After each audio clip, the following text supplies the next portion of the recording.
I've been thinking about cat names since I was a little girl. Our family cat was named Shadow, and I thought it was such a generic and boring name. I wanted my future kitties to have dynamic and meaningful names.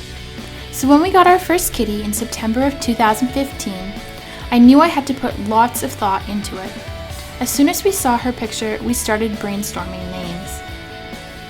I knew I didn't want to name her anything too cheesy or cutesy like socks or boots. I wanted something elegant, classic, and strong, with a bit of spunk. Because boy, did this kitty have attitude. Look at her, she's become the queen. No!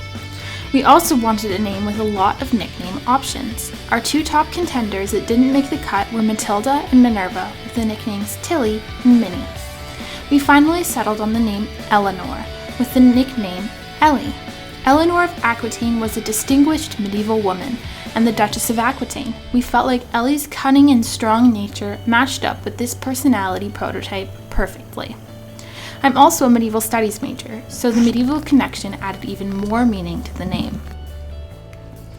Our second cat, whom we adopted in November 2015, was much more difficult to name and actually remained nameless for several days. My boyfriend was set on Kipling, in honor of one of his favorite authors, and although I loved this name, I just couldn't see that cute, fluffy orange kitten as Kipling or even a Kip. We also considered Finley, which my boyfriend hated. Gilbert, Arthur, Merlin, and Augustus. Finally, we were stuck between our two top choices, Gulliver and Humphrey.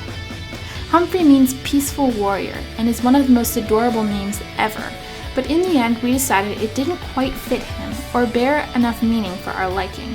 Instead, we went with the name Gulliver, an Irish name meaning glutton. This kitty was the most greedy and ravenous cat we'd ever seen, especially in comparison to our dainty Eleanor, who ate sparingly and politely. We also loved the connection to Gulliver's travels, as Gulliver had traveled a long way to get to us. He started out as a street cat, was rescued by a cat rescue in Hamilton, over an hour away from where we lived, and when we saw him online, we had to make the trip. At first we called him Gully as a nickname, but lately we've been favoring Ghoul, Ghoulie, and the Ghoul.